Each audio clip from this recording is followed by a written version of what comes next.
Vamos começar? Hello, everyone. Welcome to my talk. Let's see who is going to join. Hi there. Hello. Hi. Okay, Maura from Cotia. Felipe. Felipe, where are you from? Hello. Hi, guys. How are you? Lots of people. Hugh. Okay, nice. So it's very nice to see you all again. It's very nice to chat about technology again. And especially to give this talk at Disal, it's really a great pleasure. So today I will walk you through 6 strategies I believe you must take when equipping your students for AI-driven jobs and AI-driven market. Yeah, Carlos, I completely agree with you. It's extremely important. It's a very important matter. So I'm gonna walk you through my talk now. Okay, it looks huge, but it's just because every single topic it's scrutinized. So we will have a short introduction followed by some contributions to AI in education, AI and students, edutech and students embrace AI, employment, teachers embracing AI, strategies for equipping students, practical implementation, lesson plan, and conclusion. The lesson plan I will present is actually part of this free course that you have it here. So if you like, and if you really want to know how to implement, how to use the tips I will present today, just feel free to join. It's free of charge. It's a course that we have created during the pandemics, and we share whenever we can with all the teachers. We chat because I think it's of great importance, and our task as educators is to share knowledge and to contribute in increasing it. Nice. So when we talk about AI, or when you think of AI, people will think of computers, robots, and ChatGPT and everything. But we have to kind of remind ourselves that we have been using that for a long time. Okay, so it's part of our everyday lives nowadays. So if you want to watch a film and you have Netflix or Amazon or Disney, you will need AI. If you want to select some lyrics or songs or a podcast using Spotify, that's AI too. So it's part of our lives. So it's natural that it will be part of our job market. Okay, guys, just 1 second. Let me switch off my mobile. Thank you. Sorry. So when we talk about technology, we know that it's advancing very, very quickly, right?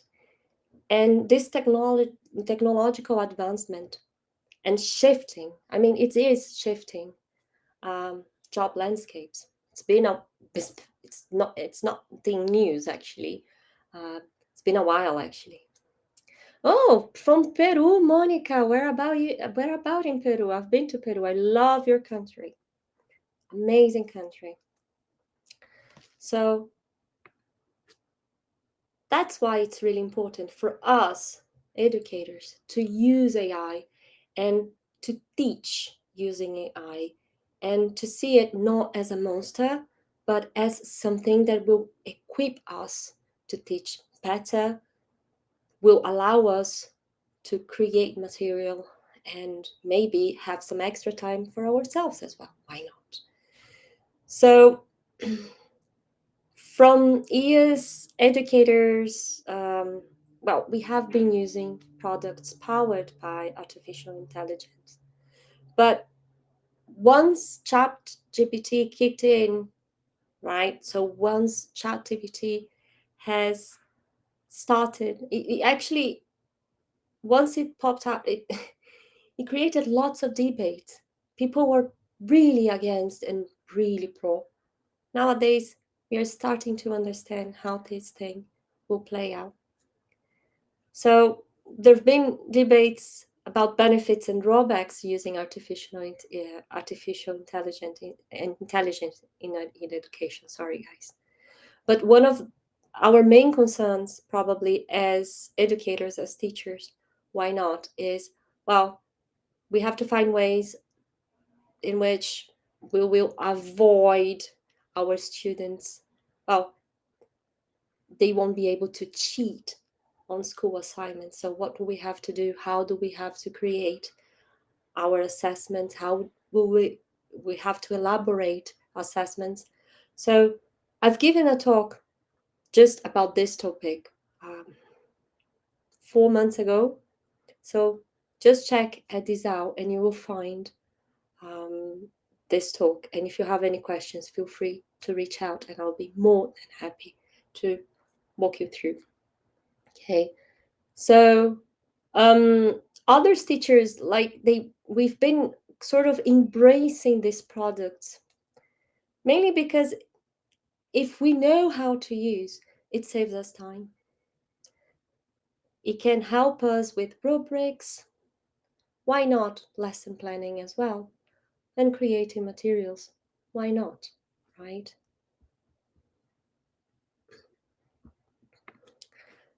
So here I have some statistics. Here in this pie chart, I have some statistics from America. So this survey was done in April, as you can see here. It was part of the EdWeek Research Center survey. And in this survey, American educators shed some light on their views about technology, NI, and AI platforms. And as you can see, nearly 50% of the American educators said AI would have a negative and a very negative impact on teaching and learning in the next 5 years. That's a bit concerning because it sort of kind of push you away from dealing with the technology, and seriously, you can't really run away from it. It's there. And so our students will need, I mean, we all have to face it. This is a fact. In Brazil, we have some questionnaires, we have some research, but it's not very consistent. But I was able to find some.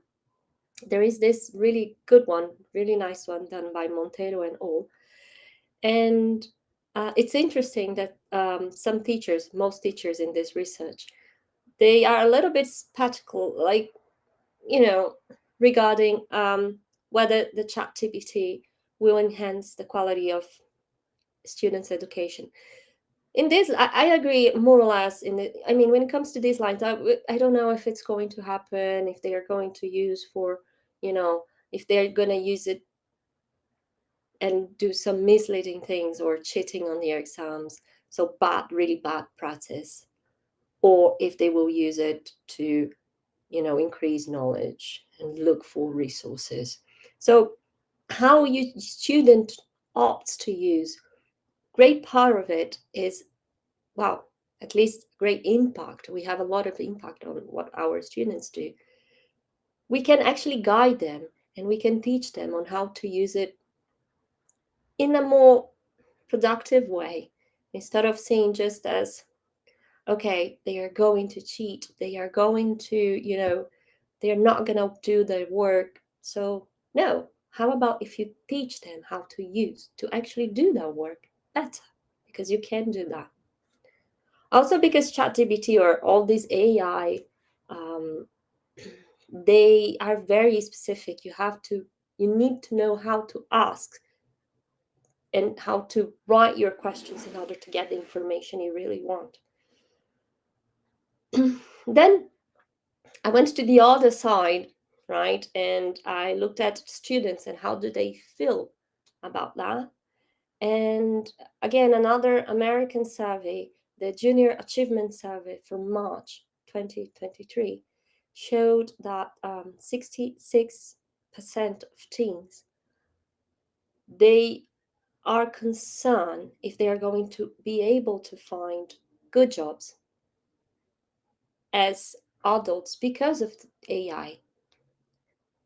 And it's interesting because this sentiment echoed the findings of another report, the one from the World Economic Forum, which suggests that while AI may not directly replace workers, it will change the nature of, well, our jobs. It's changing already. It's been changing for a while, so it is a fact. We can't change that.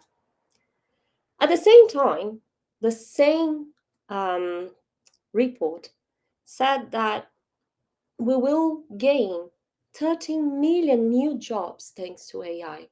So let's start seeing that as well with good eyes. Why not?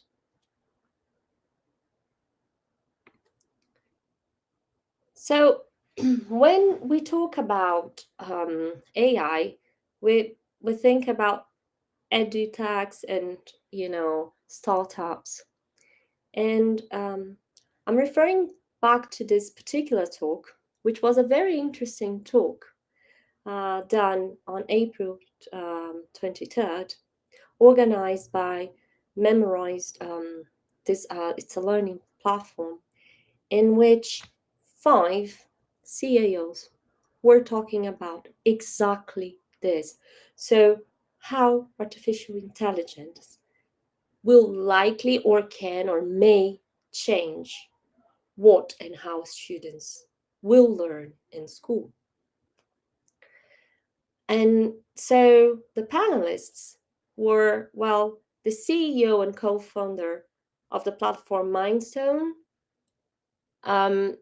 Josh Ho, the founder and executive chair of Soapbox Labs, Patricia Scanton, Sarah Townsend, the CEO and co-founder of Wangle, Raza Habib, the CEO and co-founder of Human Loop, and finally, Ben Watley, the co-founder and chief strategy officer of Memrise. And it's interesting to see how they see that and how they embrace AI and how important they think AI is. So they all consider that we have to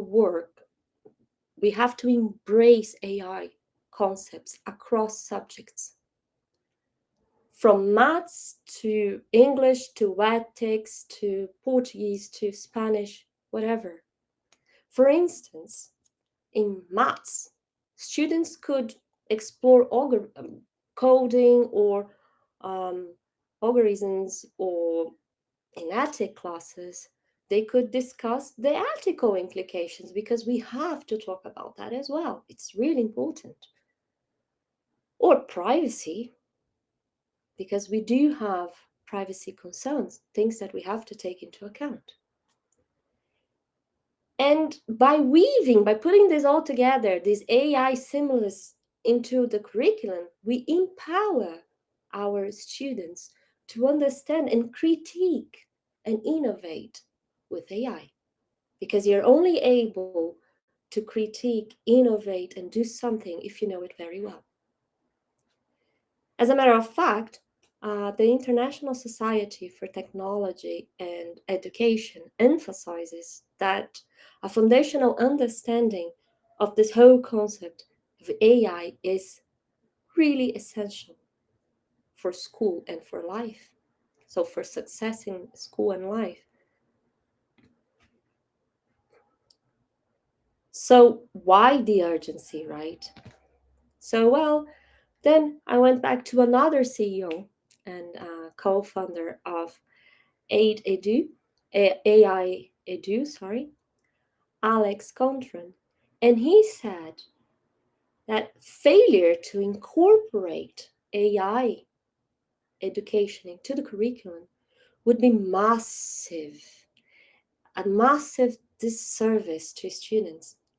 According to him, AI literacy should be a fundamental part of a student's education.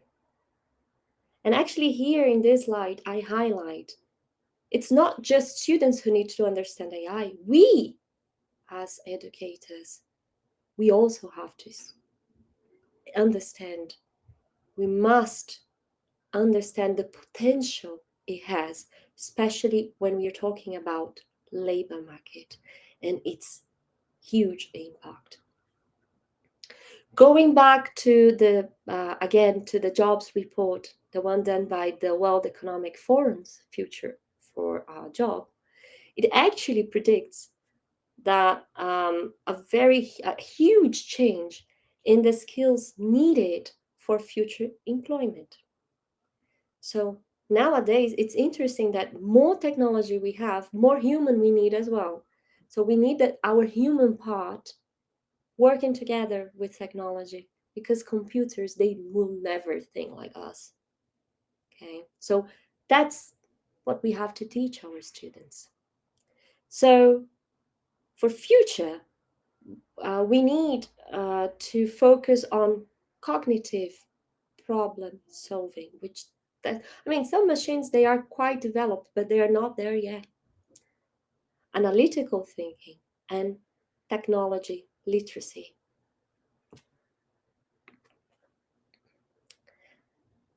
UNESCO, for example, has already acknowledged the nature of employment. Well, it is changing, and it's likely to change even more.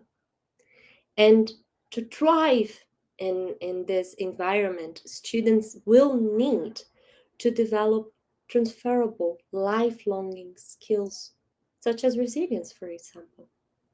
So if I think of myself when I started my career, I've never thought of just, going through 4 years of my bachelor's degree and stopping there. I've always tried to learn and carry on learning. And I believe that when my daughter gets to the point when she will have to work as well, it's going to be even more important. So the importance of carry on learning, of changing, of having this ability, being resilient, being motivated, curious, fostering learning is really important. And obviously, in a job market that changes so much that we might not even know what's going to happen 5 years from now, we may have like 10,000 different jobs by then. The ability to adapt, to change, will be essential. And it's actually highlighted by an instructional code and National Board Certified Teacher, Apron Shosky.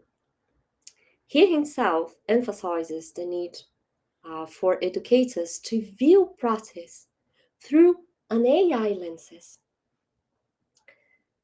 recognizing that our students will live and learn and work in ways that are forever changed by AI. We ourselves, well, we live that already. Okay.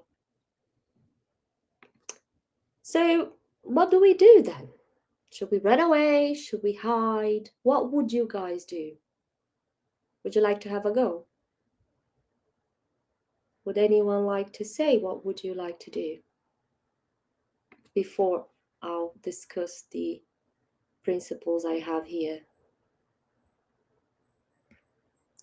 So Maura, Yasmin, Felipe, do you have any ideas? Would you like to share with us? David, what would you think? What do we have to do as educators? Shall we debate? I would choose some apps and use together in class. Nice. Okay, so which ones? Because we have to be I think one of the main characteristics, we have to be very selective. So I see ourselves nowadays in this whole crazy world of AI and technology and apps as curators, pretty much like the ones from museums. We have to be able to select the best ones for our students. But the problem is that there are too many. I know you don't have to teach them all of them, but you have to teach and you have to equip them and you have to give to them the ones that are good. Okay, so for example, whenever I can, I always tell my students that though Wikipedia is there to be used, it's not a reliable source. So they should look for something more elaborate, for an encyclopedia or something else. It is a good idea. Let's see what Sandra says. It is a good idea to evaluate ChatGPT productions, for instance. I did that more than once with my undergraduate. I do that all the time. Okay. It is interesting because at first they look at us and say, but it's not allowed. Why are we doing that? And you say, well, it's not that it's not allowed. I mean, misconduct is not allowed. So cheating on an exam or copying on an exam is not allowed. But guys, they used to do that before chat, before technology kicked in. I mean, I used to hear stories from my families, like from my family, in which they would write on under their dresses so they could cheat during the exams. That's old. I mean, cheating is something as old as school. It's part of it. So teaching them and talking openly about misconduct, then it's something else, right? Appraise good conduct, and this appraisal is really important, is something else. Okay, what else would you propose then? Anyone else? Otherwise, I would just move on. Okay. It's important to understand the importance of creating good and clear inputs. That's really important as well, Sandra. I completely agree with you. And it's not just because nowadays, if you have a sort of, I always say that if you have to write a letter or anything that it's not in terms of content, it's not very deep. ChatGPT does that amazingly. Okay, so when you're applying for a job, if you need to attach a letter, it's great, as long as obviously you add your own information, because otherwise you won't do the trick. But it's not only that, it's critically using that, okay, which is what I said. I mean, if you just ask, write me a letter, I'm a lecturer in Portuguese or English or Japanese or whatever, you will write a letter, but it will be just like for whoever could do that. So you will have to personalize as well. Okay, otherwise, the purpose of having a cover letter whilst presenting your CV, I mean, you might as well not even present it. Okay. It's important to understand the importance of creating good and clear inputs. I've read that, sorry. I'm thinking about opening a ChatGPT with them and teach how to write prompts and open a variety of chats. Yes, that's a good idea. That's a really nice one. But it's not just that, because ChatGPT is just ChatGPT is just one thing that we can do when dealing with AI. It's just that it was so big that the very first thing people think of when we talk about AI-driven technology, I think it's one of the first things it pops directly into our minds. But it's not just that. So we have to embrace AI, which is number one here, whether it is understanding machine learning, algorithms, exploring ethical implications, whatever it takes. It is important to have this open debate at school, because if not, when they get to university level or job market, they will feel completely lost. Coding skills. So lots of schools are dealing with coding programs already, which is really important. So we must introduce coding as early as possible. We must provide continuous support and resources, because like only by doing that we will empower our students to become fluent in this type of language, because it's also learning a different language. Now, data literacy, I think it's one of the hardest things to do together with ethics, because as I don't know who mentioned here, you have tons of different information. Here, Alan mentioned, but the problem is that there are too many apps. Completely agree. So how do you curate that? Which ones are the important ones? How can you tell the difference? Because you have to teach them how to tell the difference. So it's pretty much similar when we were talking on the early days of fake news. So how do you distinguish a fake news, right? So what does it take to be a good like news and a bad one? Because there are some characteristics, right? So if it's very vague, probably it's fake news. If it's accurate, if it has actually information, proper information, such as where, when, what, who did that, probably will be something done by CNN or BBC or whatever. So data literacy is very, very important. And teaching students to extract insights, critically extract insights from data, not only enhance their analytical prowess, but also cultivate a deeper understanding of the world around them. They have to think critically.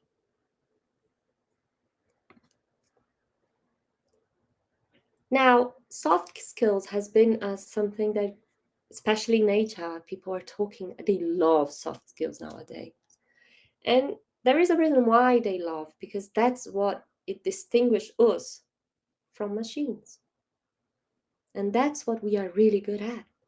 We are really good at dealing with people, so why not? So by prioritizing soft skills development through project-based learning, interactive activities, name it, you have it, you can do as many things as you want. We nurture well-rounded individuals capable of thriving in diverse work environments, not only in work environments, but in life as well.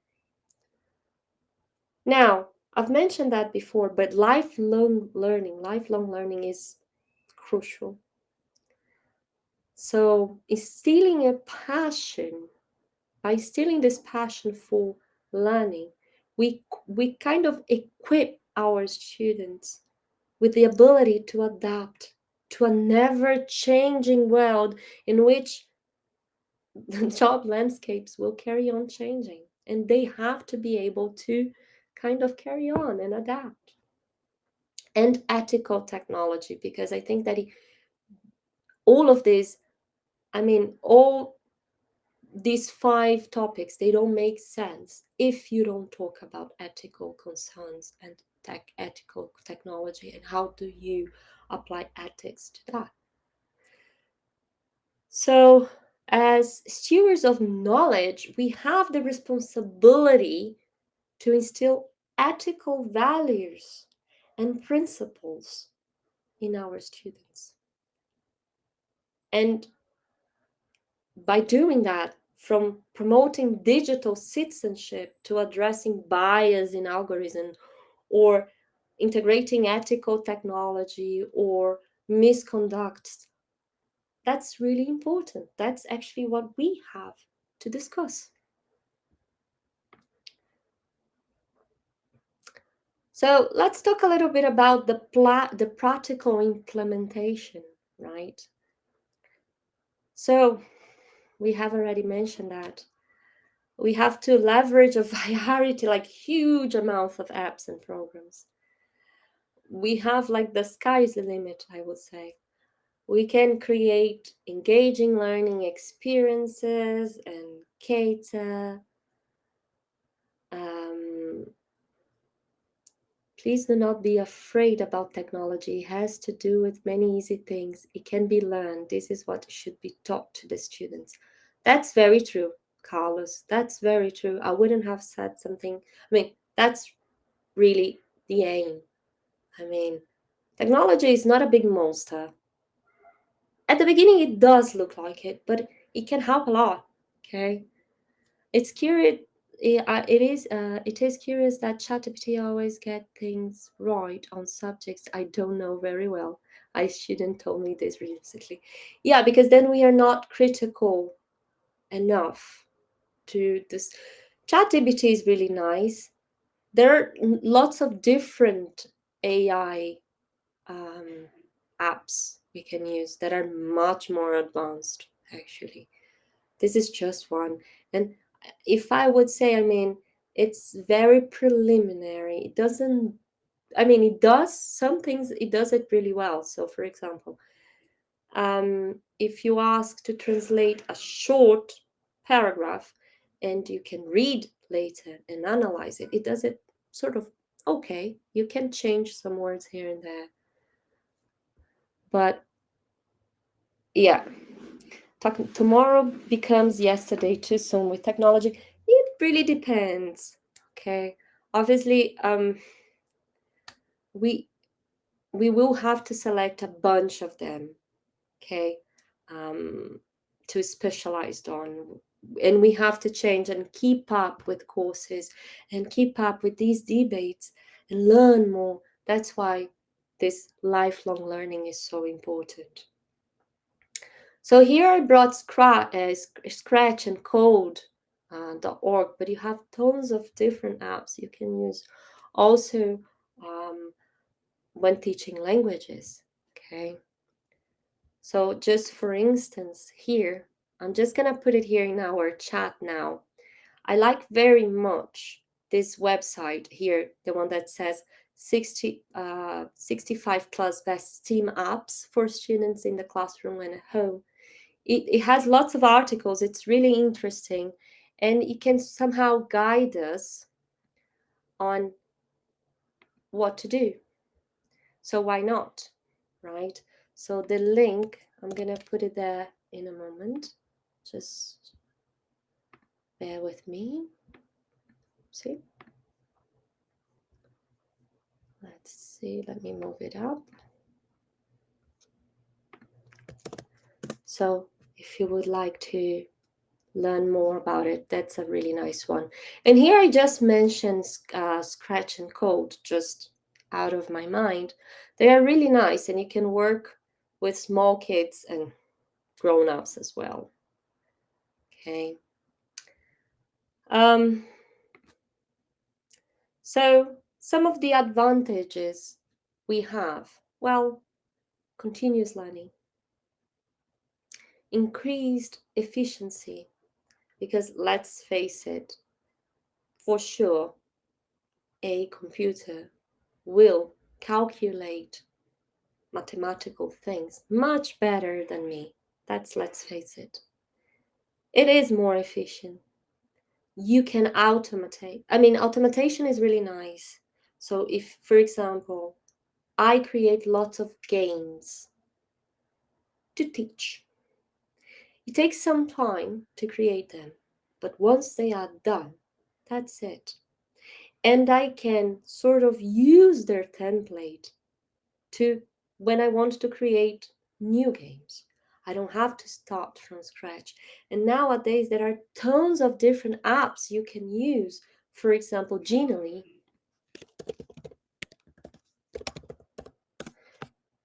And it comes with, or Canva, for instance, just two out of my mind.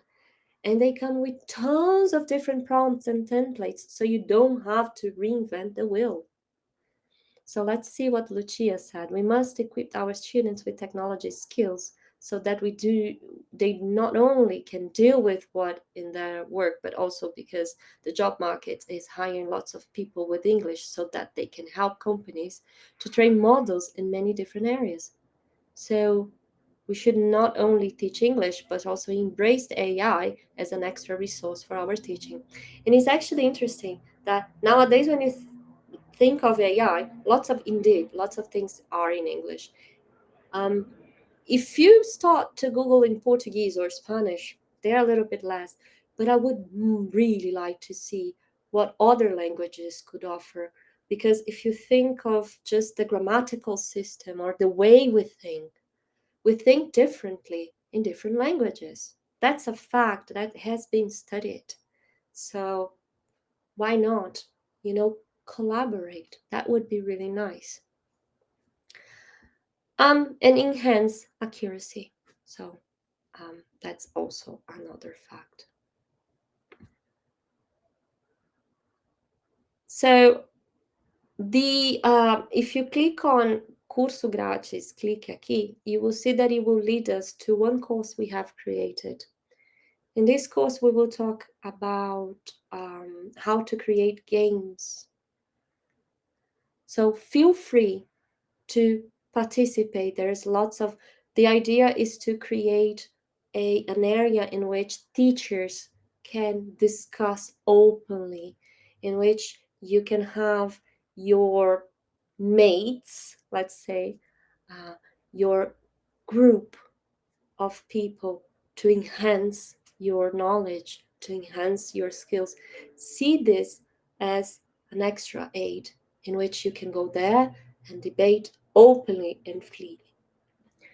All schools need to teach students to think critically and logically. I have had all the theater, how have degrees, but seem to have limited ability to think logically. That will help them to evaluate info. That's true. Oh, okay. That's fine. Okay, so before I'll show you, I have two lesson plans as I promised. Let's discuss them. So far, let's recap. So far we have said some bad things about we try to kind of shed some light on the bad aspects of AI and the good aspects, and try to learn from both sides the best ways to sort of come up with material and an extra aid to our lessons. But so out of your mind now, guys, just very quickly. Now I've just mentioned 3 or 4 different apps, but there are tons. So which apps do you think are useful? If we were to curate, let's say 10 different apps, which ones would you select and why? Shall we see that? What do we have to say? Shall we discuss? Anyone?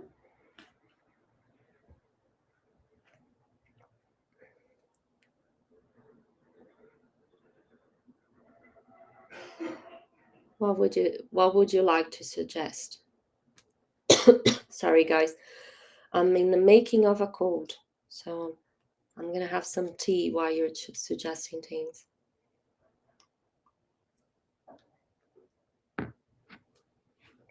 Canva is a great and useful one. Yeah, it is. I really like Canva.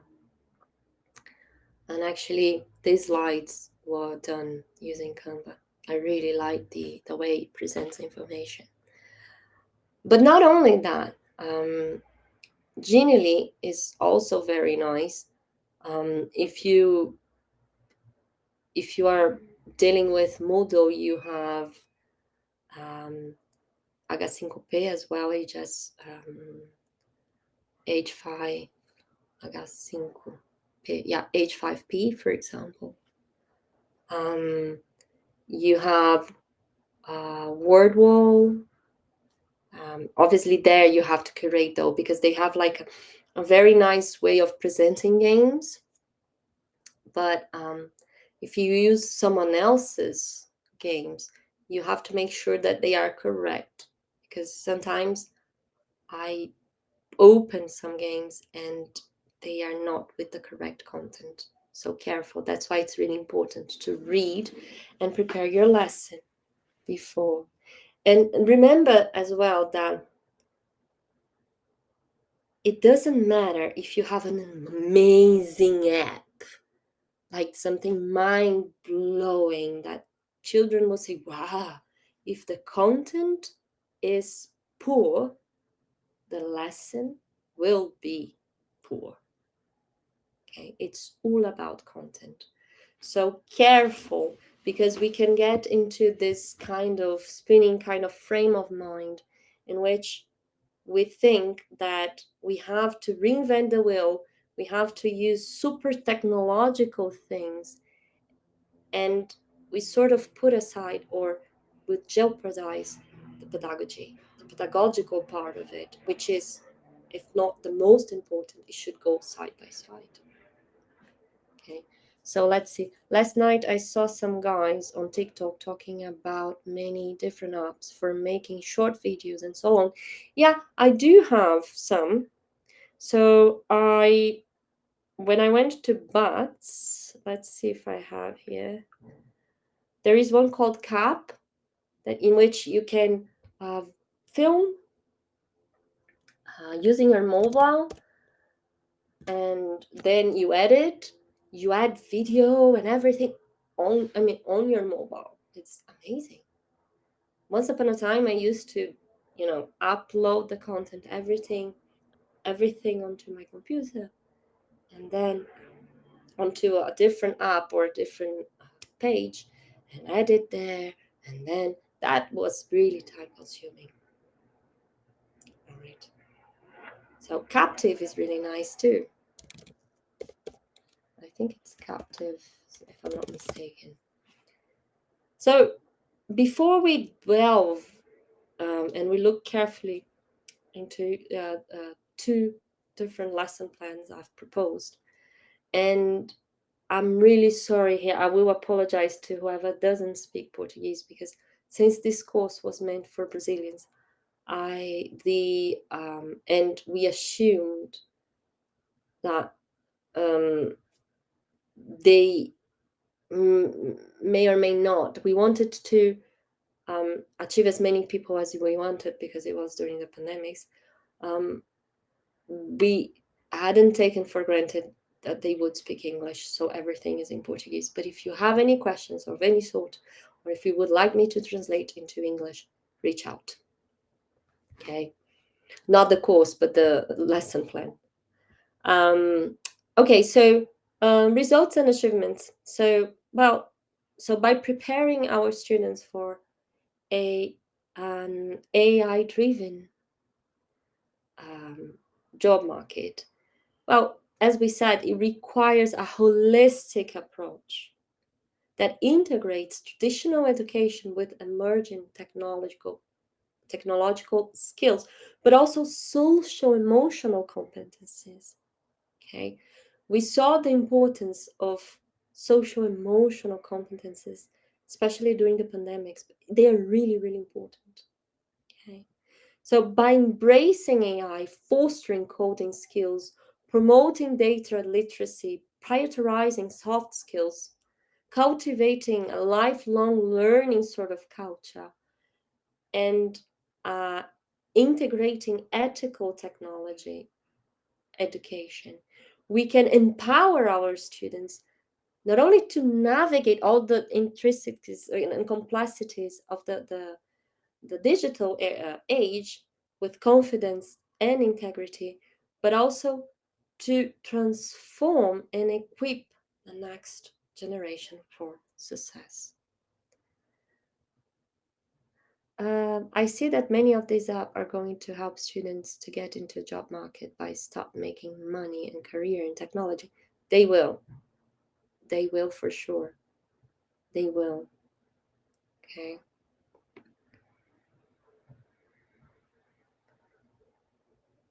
So let's look at here.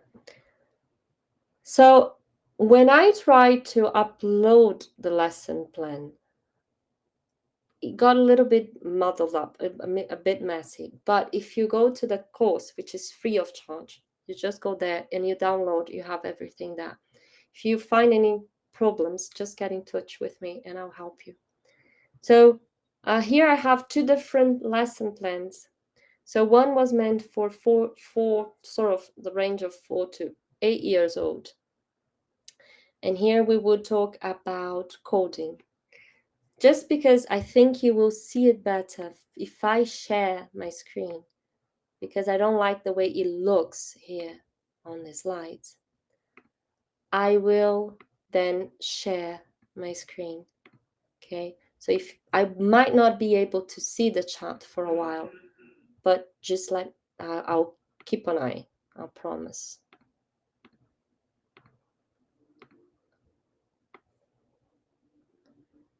Okay, so let me make it bigger.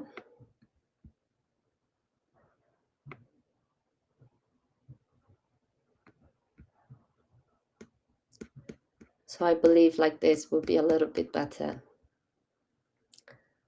So here the idea is to create and to start like teaching our students, how to use code and how to so to reflect upon what they are doing. Okay, so for the students and the teachers, you can go here. Don't know why what's not working. How to make a class section on code. This is really nice tip. You just Google it. I don't know why my link is not working at the moment. I apologize. Students, we have created some appendix here. So a diary in which they can reflect upon what they have done. A video which they will have to watch, and some emojis to just foster their abilities. So first things first, this is a lesson plan. I never take it for granted. People will know how YouTube works. So this video will be unfortunately in English, but if you teach Portuguese, geography, or whatever, you can just change the subtitles, okay? And that does the trick. Or you can select the language as well, okay? So for 4 years old would work quite well if it's a bilingual school or an international school, or if the means of, the mean of transmission, like in terms of learning, is done in English. So the mean of interaction is in English.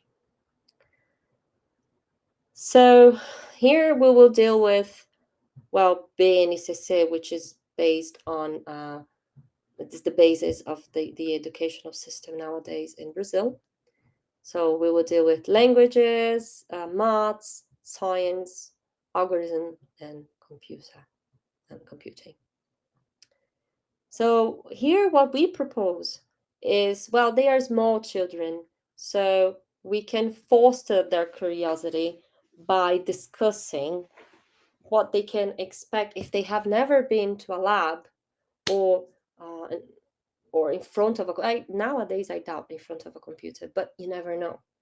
So open up freely discussing on what to expect. So when they arrive there, if you are going to a laboratório de informática of the situation, a lab inside your school, what should they expect? Are the computers, are they going to be on, or they will have to be turned on? So what is that? Okay. What sort of activity are you going to work on? And If it is a puzzle or a problematic activity, how would they deal with frustration? Because they will be creating coding, which is actually a nice one. I'll show you how does it work in a moment. How do you project then this the image you're going to do, because you're going to work together with your student? This is something that you have to think, right? That's one of the bases that we have to take into account. So the very first thing, one of the very first things they have to learn is how to drag and drop, how to go around using the mouse so they can create their games. Okay, so if they are using laptops, they have to be aware of how trackpads work, or if they're using a mouse, how does it work? Okay, so ask them to work in pairs, so they kind of, by working in pairs, they help each other as well. Okay, now ask questions, challenge your students. Okay, propose activities, and then suggest. And you can see that these activities, I'll show you here. I'll show you a little peek from the course. Oh no, sorry. My bad. Should be here. Done. So if you sign up, I'll just show you. It will be here. Here you have everything. So you have how does code works, instructions, and activities. So our very big group of people connected, helping each other. We have lots of ebooks as well. But what I wanted, so how to create an account using code.org. Never take it for granted. How do you explore and experiment the activities? And then here is pretty much the lesson plan we are proposing and how we can explore this new thing. Have a go if you want. Okay, if you think it would be useful, it's there for you. And then once they have played around, once they have moved, and they have asked questions, and they have played with the parts there. Oh, yeah, sorry, guys. I'm so used to that nowadays that I got... Note that use subtitles often have errors. They do have errors, but that's the best thing we can do. Scratch has some subtitles done automatically. Code sometimes. So do check, okay? Unfortunately, because they were things done in America by MIT and other universities, they will be in English. But that doesn't mean that you cannot use. I mean, if you don't want to use a video, use something else. If you can create your own videos, you can make your own videos. Now, here what we have done, since they were small kids, it was a diary, so in which they would draw their ideas of what things they would create, because here we are at day 1. So we are not yet coding, but we are presenting how the program works and what they will have to do. Okay, so kind of brainstorm, what would you like to create? How is it going to be like? By doing that, you're going to be fostering their imagination. Well, art, because they will draw. I'm pretty sure they will be better at drawing than myself. And writing. Why not? Even if they are very, very small, you can just skip the whole writing part and just ask them to draw. Then I've created some emojis that they can use to express their emotions. It's really up to you. I have used the Bemoji app. You can do that on your mobile. It's quite easy. You can program using Angry Birds. They love Angry Birds. So that's another thing that we have proposed. So here we would again work with algorithms, bugs, and problems that we have to face. Okay, so again, we would go to code and we would visualize that. You will have the videos there if you want to watch. Okay, and here's like for 9 to 18 years olds, it's a little bit more deep. So you have to have a deeper dive, a little bit longer, but have a go. And if you have any questions, ask me. To make things more interesting and to motivate the students, Spotify has, well, a list proposed by code.org. So you can play whilst they are working. So it kind of boosts all the senses. Why not? Okay. So again, the BNCC and all the things that we want to foster and the proposal here. Okay. So very, very important. You will have to create an account if you are going to be part of the course. You're not going to use your data. It's just so you can get into an area in which you will be safe. So it was created for only that. Now, let me end sharing so I can go back to seeing the slides and I can sort of conclude. Okay, so here we have some bibliography. The article about how ChatGPT is seen in Brazil and by Brazilian educators, teachers, is the very last one, if that could be something that it would interest you. Feel free to have fun with all this bibliography. If you need, ask. And that's my email. Feel free to reach out. Thank you very much. Now I'm going to open for Q&A if you have any questions, and I'm all yours. It's been a pleasure. Thank you. Thank you, Felipe. Do you have any questions?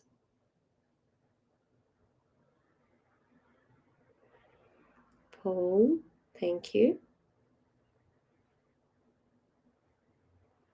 Thank you, Alan. Thanks. Thank you very much, guys. Thank you very much. It was really nice to chat to you. Thank you. And again, if you have any questions, just feel free to reach out. Okay. Lots of means. Cheers. Yes.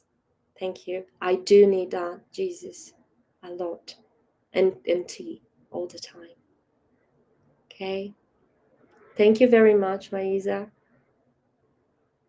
Oh, yes. The website, guys, sorry, is here in the link, but I will put it here in the chat as well. So in case you would like to, I'm going to send you directly to the course. Okay, so if you want to access. Oh, thank you so much. It's been a pleasure. I really like to chat with you. But if you would like to know more about us, this is a British and Brazilian platform to foster learning languages, language learning and teaching training. And we offer lots of different courses free of charge. So just take a look there and you can have. Will you share the presentation with us? I might if you send me an email. Okay. Do remind me though. Okay, I'm really bad at. It's not that I don't share because I'm mean. It's just that I'm really bad at keeping track of the things I have to do. So if you do ask me, I will. Okay, but it would be on PDF because it was done using Canva. It's not it's not just like any one like that. Oh, so thank you very much, Leandro. Thank you very much. Oh, thanks, you're Rocco, you're darling. Thank you for sharing your presentation. Thank you. Is that your email? Would you like me to write it down? Is that what? Okay. I think it would be better if you email me, because then I just respond. Would that be okay, Elena? Yeah, the site, you have to create a login and password. Do not share your login and password. That's yours to be yours. Okay. And we follow all the European and the Brazilian law in terms of confidentiality and data usage. Okay, so yes, you will need to create. So what we will have to do is, let me share again. We are towards the end of our presentation, but I'm just gonna share and show you how does it work. Oh, look at my, yeah. So is it this your first time here? If it is, you create a new account. Now, the whole system was done to be used in Brazilian, Portuguese, and English. So if you are terrified by the idea of using it in English, just switch to Portuguese. And then here, while you create your account, do read the policy, the privacy policy, really carefully. Okay, this is there to really protect you. And then that's it. You say agree, you create your account, and you're free to use whatever you want at your earliest convenience. Okay. So guys, it's been a great, great pleasure. I'm off. Thank you very, very much. Maura, if you write to me, I will. Okay. So guys, thank you so much. I've got to go. It's been a pleasure. Someone is typing. David, thank you. And I'm off. If you need anything, if you have any further questions, just reach out. I'm more than happy. I'll be more than happy to respond. Bye-bye, guys. Have a lovely weekend. See ya. Bye.